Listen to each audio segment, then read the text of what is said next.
Great darkness has come. Threatens to consume us all. We must drive out these demons from our land!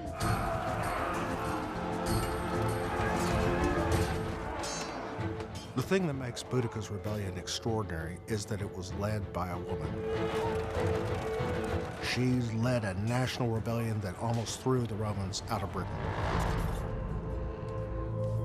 Boudicca was a native British woman, most likely a druidess or priestess who had been married to Prasutagus, the client king of the Iceni people.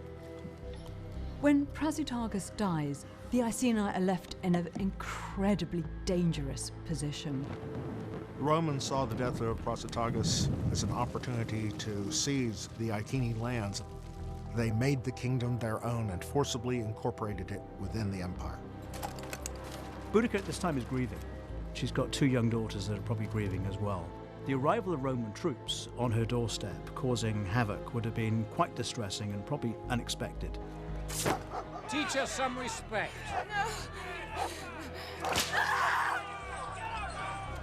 The Roman assault on Boudicca is the ultimate in devastation.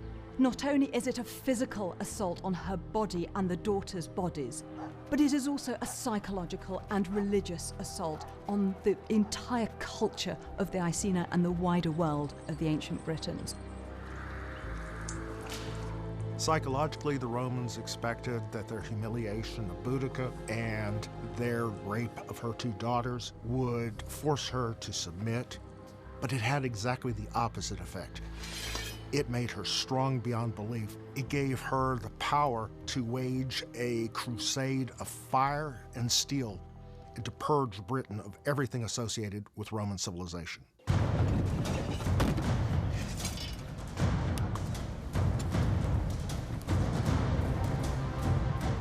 Within ancient tribal British culture, women could occupy positions of power. They could be lawyers, they could be doctors, they could be priestesses. So although she doesn't have the battle experience in her own right as a leader, she does have this link with the gods by virtue of her position. The Boudicca that emerges now is a ferocious, powerful, charismatic queen of the British tribes. These leeches have gorged on our blood long enough. Tonight, they will choke on it!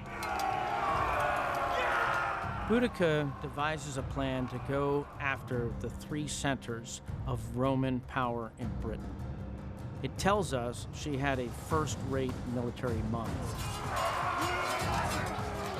Unlike the Romans, who are organized, you've got these painted naked warriors that have a guerrilla style of fighting, hit and run, smash and grab.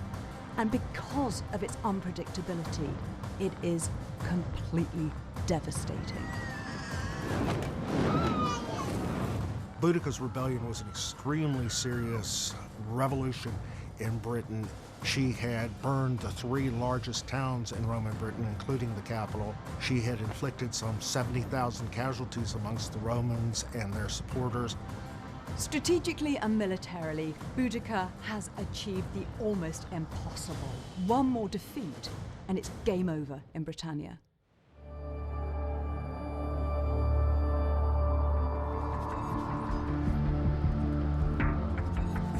In the end, Boudicca runs headlong into the strength of the Roman army.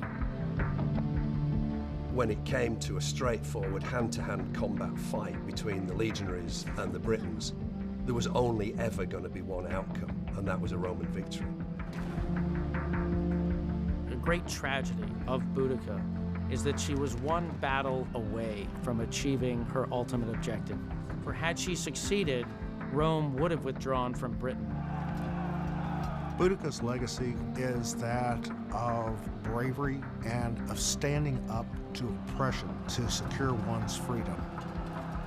It's a story that's inspired later generations of Britons, including Queen Victoria and Queen Elizabeth. Boudicca's important because she represents something within every single one of us. When we see an injustice, when we sense an injustice, she represents that part of us that wants to stand up against the odds and do our best to put that situation right. She is the ultimate warrior queen.